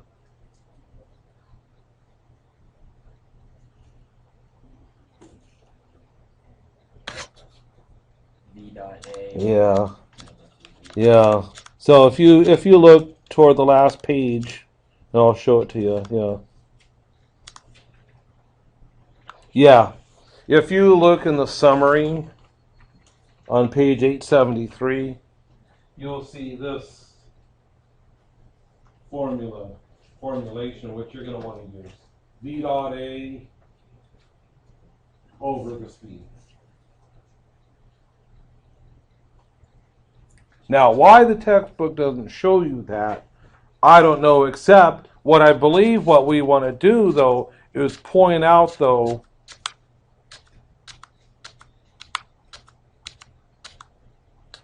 what we do want to point out is just remember what S is. S is arc length. So when we think d squared s over dt squared, we're thinking about the acceleration of s with respect to t. What is s? It's arc length.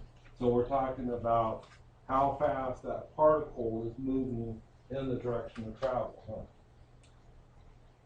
In other words, tangential to that curve. But that is not normally, though, how we calculate the tangential component of acceleration. Okay, so just use that other formula, the A dot n over speed. You'll have it. So let's do an example. Example 6. So here we've got a circular path. Remember swinging the rock on the rope? And so the magnitude of R doesn't change.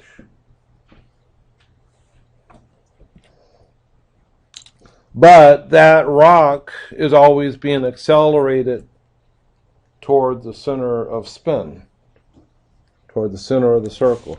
So we might have the circular path parameterized like this, where you have radius capital R, cosine of omega t for the x component, R times the sine of omega t.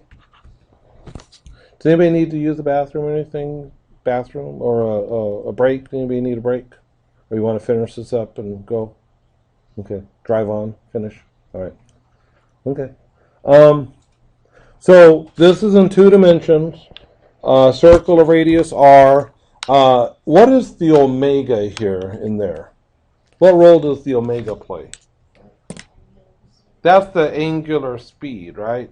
So the period will be, meaning how long does it take for one revolution to be made, would be 2 pi over omega, right? Okay, so, but anyway, Find the components of the acceleration on the circular trajectory.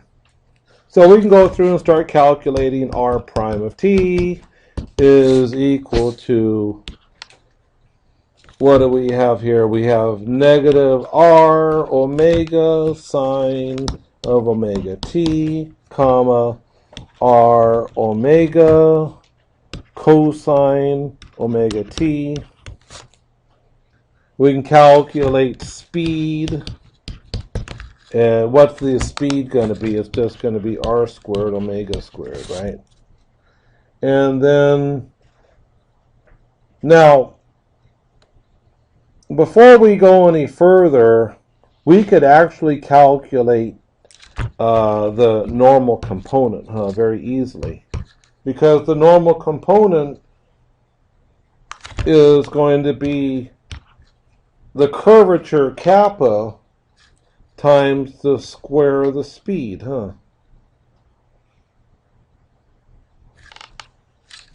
By the way, this was square root here, so this is just r omega.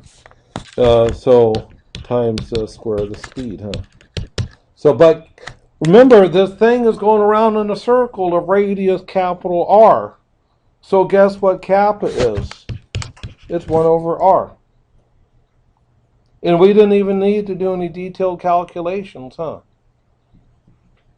because of that inverse relationship between radius of curvature and curvature times the square of the speed, which is r omega squared, quantity squared. So we have what? R times omega squared.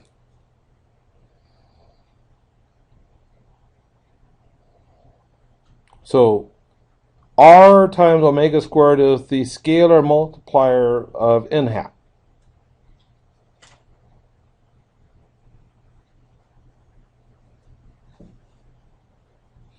Now we need to talk about a sub t then, the tangential component.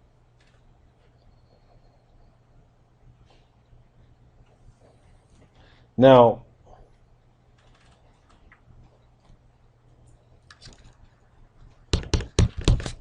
and we're going to kind of reason this out without doing any calculations. Now, is the speed changing for this thing that goes going around in a circle? Is the actual speed of it changing? Now, I'm not talking about velocity, but the actual speed of it. Is it changing?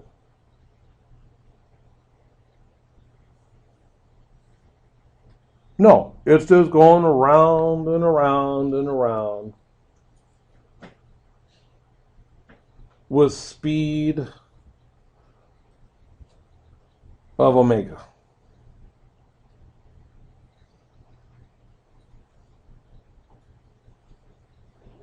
So is it being accelerated in a tangential manner then?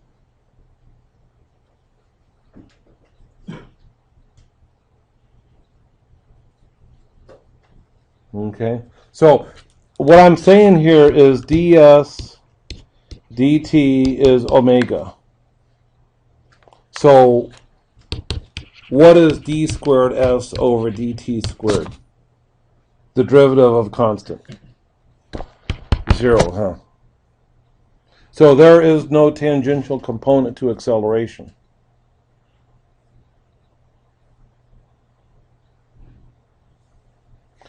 Now, without actually calculating acceleration, we can say that the acceleration is going to be r times omega squared times the principal unit normal vector. And leave it at that. But hey, acceleration is r double prime, But acceleration is equal to r double prime which is equal to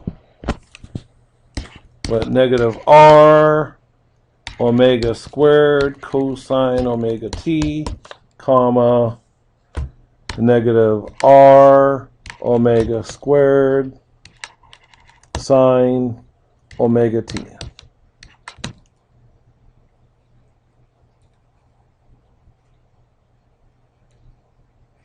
Which, by the way, points opposite r. And so this is going to actually be negative r. Oh, I'm sorry. It's negative omega squared, I should say. Negative omega squared times the original position vector. So as we could draw a picture of this, guys. This is circle of radius r, and your little r position vector points from the origin out to the circle of radius r. Well, your acceleration vector is going to be pointing inwards, but it's going to be longer, but pointing in the opposite direction toward the center. And there's no tangential component, is there? It's always normal to the direction of travel. All right, moving along here. Take a look at example 7. Remember this one? Well, we've got a parabola.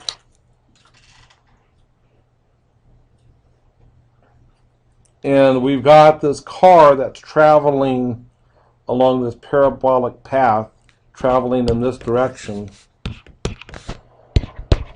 And he's going to go around this curve.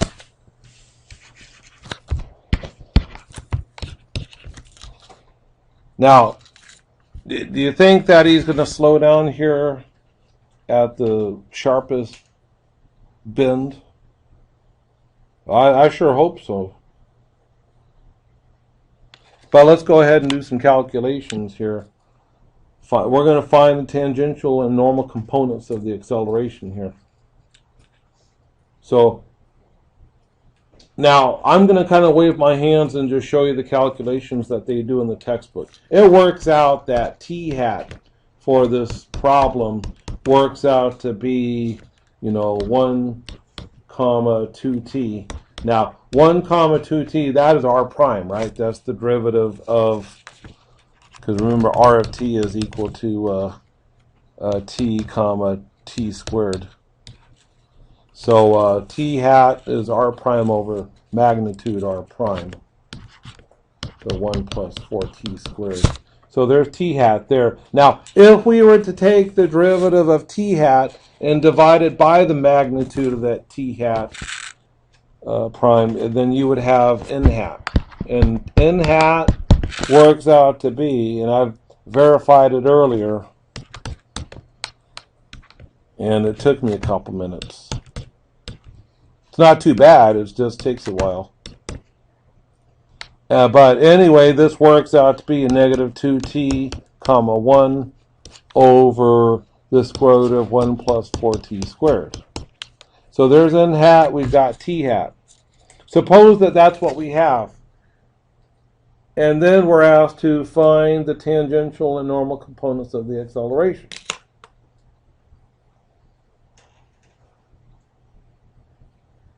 Well, look, r prime, of course, was 1, 2t. And then calculating the acceleration is just one more derivative, huh? That's r double prime. And of course, that's going to be 0, 2. Now, we could go through and use those formulas to calculate a sub t and a sub n. But here's a different way that we could do it if this is what we have. Well, a sub n is going to be the amount of acceleration that's in the direction of n hat. So in other words, project the acceleration vector onto the n hat vector. So which means you know. So we know how to do projections, right? So this is A dot n hat divided by n hat dot n hat. Well, this will be the magnitude, I should say, of the projection. So we'll just do it like this. But n hat dot n hat is just 1 because n hat is a unit vector. So A dot n hat. But A is 0, 2. And we've got n hat here, which is negative 2t, 1 divided by the square root of 1 plus 4t squared. So when you take that dot product, you got 0 times negative 2t plus 2 times 1, grand total of 2, divided by the square root of 1 plus 4t squared. So that's equal to 2 over the square root of 1 plus 4t squared. So there's your a sub n. And likewise, we can calculate our a sub t, where we do the projection of acceleration vector in the direction of t hat. In other words, a dot t hat.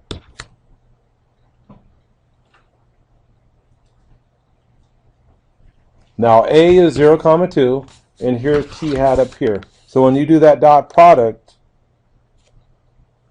you're going to have 4t over the square root of 1 plus 4t squared.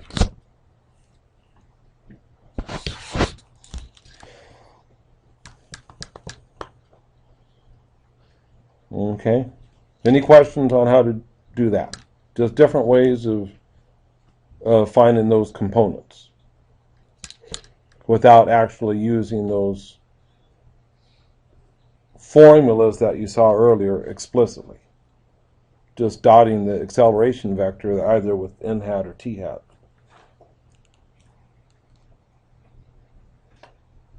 So, going back to the picture here, at t equals 0, we're here at the sharpest point in the curve. And that's at t equals 0. And what's going on at t equals 0 here for the acceleration, the tangential component of acceleration here. At t equals 0, the tangential component is 0 as well, huh? So he's really slowed down.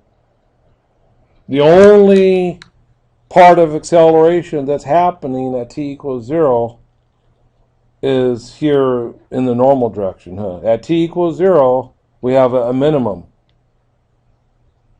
for the normal component.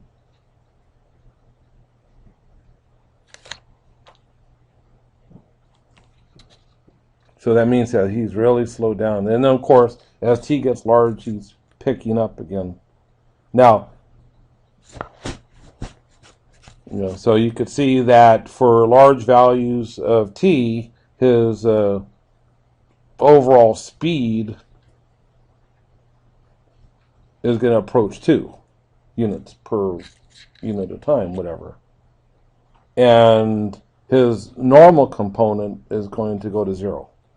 After he goes past the bin here, after he goes past the bin, as t goes large, there's no normal components, okay? So there's no forces moving them to the one side or the next. All right, we have one last little topic to discuss here, and this is the binormal vector and how it relates to torsion. Have you ever heard of torsion?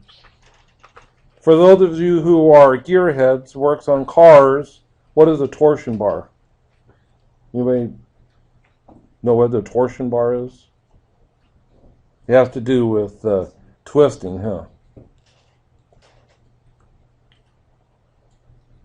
So when we have motion just in 2 dimensions, having a principal unit normal vector and a tangent vector, unit tangent vector, those two right there are enough to help us describe motion. But when we have 3-dimensional motion, we also need a third unit vector. And that third unit vector is the binormal vector. And so this binormal vector, that's that green vector that you see here, is called B, the B hat vector. And that's just going to be the cross product, T cross N. So B hat is equal to T hat cross N hat.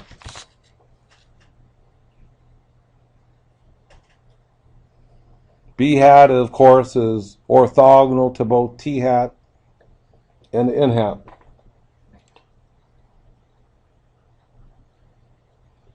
And it's really just going to point in the direction that the curve is deviating from this plane formed by T hat and N hat, what they call the osculating plane.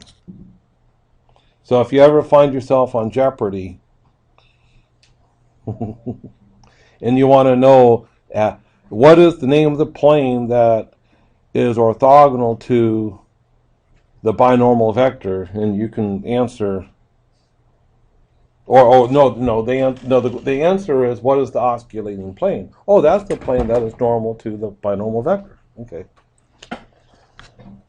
All right. So anyway, not going to talk a whole lot about it, but just understand that that is going to have the same level of importance as T hat and N hat. Okay. And then we have tau.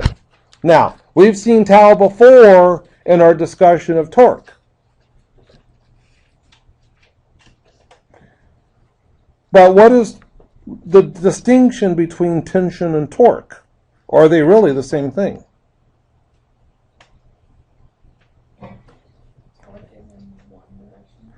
Well, torque is a unit, or it's a vector valued function, and it points in the direction of the twisting motion.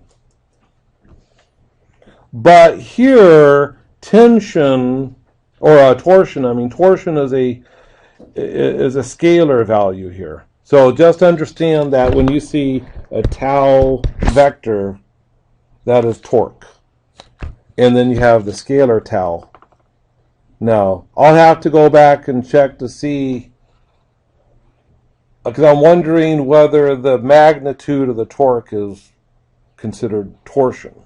Torsion is a scalar quantity versus torque, which is a vector valued quantity. All right, so the unit binormal vector is T cross N, and that's going to be your B hat. But to calculate the torsion, that is just going to be given by this, but my God, I sure hope that there's an easier way to calculate torsion. Because after all, we just want a formula, right? What is torsion, though? How do you explain torsion?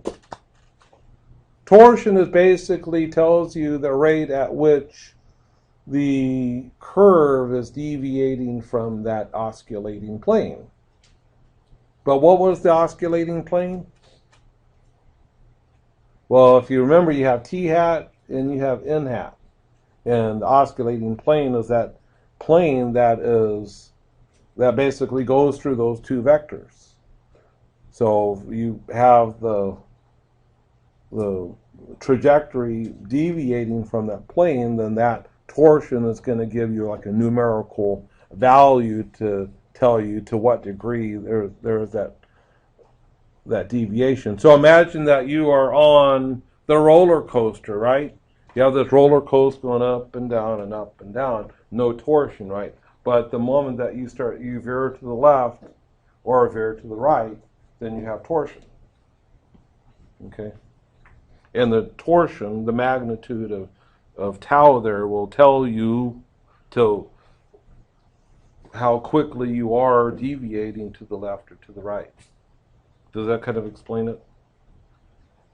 Okay, so, but if you needed to calculate the torsion, I'm sure there's probably a pretty good formula out there, huh? So I'm just going to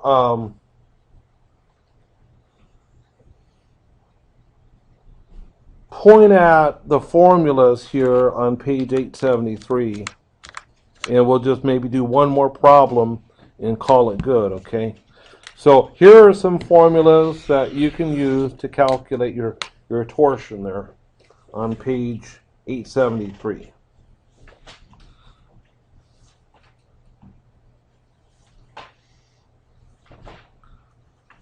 So you can have your velocity cross acceleration, which is a vector, dotted with the derivative of the acceleration vector divided by the square of the magnitude of E cross A. So that's one formula.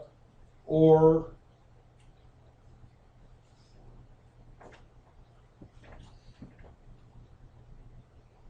interesting. Oh yeah, well, A prime is the same thing as R triple prime. So these really are the same formulas, but R prime is the same as B, R double prime is the same as A. Okay. So, hey, for my money, I would make sure I know this formula here. Okay.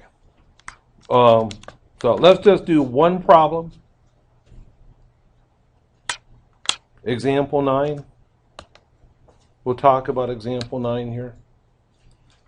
I didn't really put up a slide for it, but we could at least talk through it.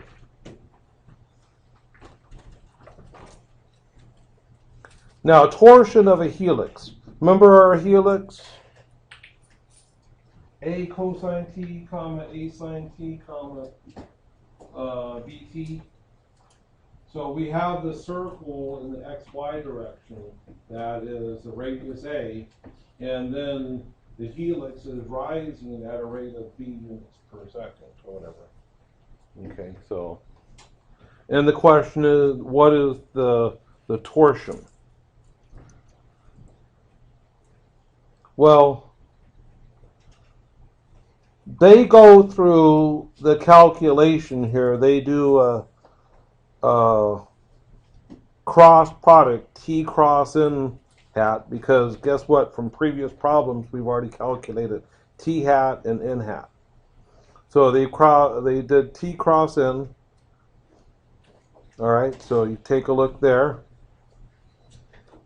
Now, they also said, and because at this point in the book, they have not gotten to that other formula that we saw on page 837 or 873. So they're still using the dBds formulation. But you could rewrite dBds as dBdt. So dBds could be written as dBdt divided by ds dt.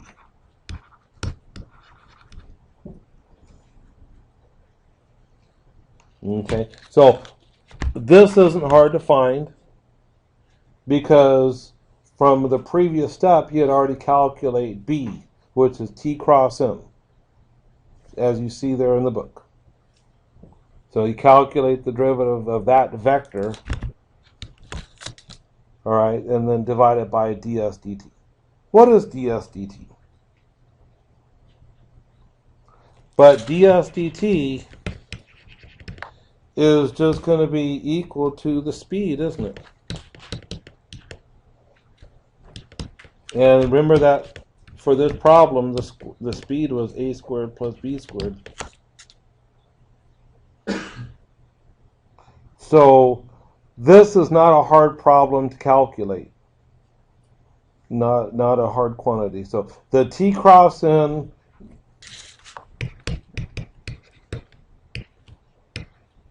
worked out to be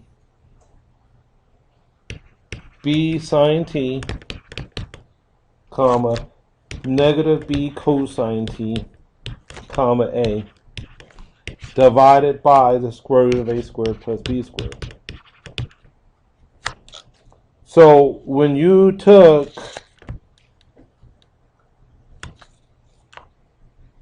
sorry, this was b hat, by the way. B hat is the t hat cross n hat. So you took db hat, so db hat dt. What was that? That was b cosine t, b sine t, and 0 over square root of a squared plus b squared, and divide that by ds dt with the square root of a squared plus b squared, then you'll get rid of that square root sign. So that means that your db, or that db hat over ds, then is just going to be b cosine of t, comma, b sine of t, comma, 0, divided by, not the square root, it's just going to be a squared plus b squared. Okay, and then using the formula, so we have negative db hat ds dot n hat. Do you remember what n hat was? It worked out that n hat, if you remember from a couple examples ago, n hat was negative cosine t, comma, negative sine t, comma, 0. So if you took db ds, dot it with n hat, so what do you have? You have negative b cosine squared t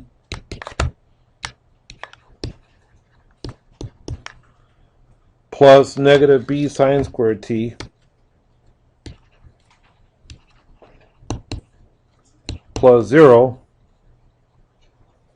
all right, over a squared plus b squared. So in other words, this is negative b over a squared plus b squared. And then finally,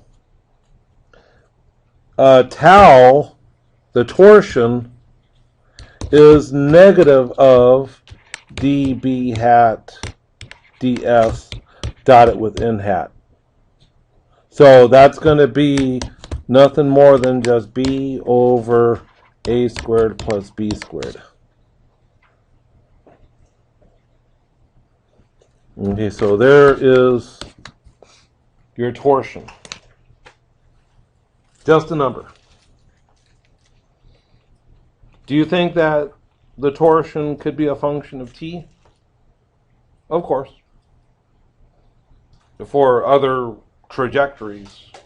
But this is a nice predictable trajectory that has a path that's constantly repeating itself as we go on. All right, so as you do your homework, and I haven't put up the homework, I will this evening before I go home, just understand that some of these problems take some time. Just the nature of the problem. With Calc 3, hey, we're working in 3 dimensions now. And you're having to deal with formulas. Folks, a lot of these problems have formulas that you could use, but I also want you to try to understand what each of these pieces do and try to get beyond just memorizing formulas. Okay, here's this problem, stick this number in here and then here and there. No, try to get beyond that. Just try to go through your and understanding the concepts as well. Okay, so that's it for tonight. Get together with your cohort. That's what you're going to do for the next 24 minutes. Otherwise, have a good night, and I'll see you on Tuesday. So continue to work. When is the project due? July 2nd, exactly.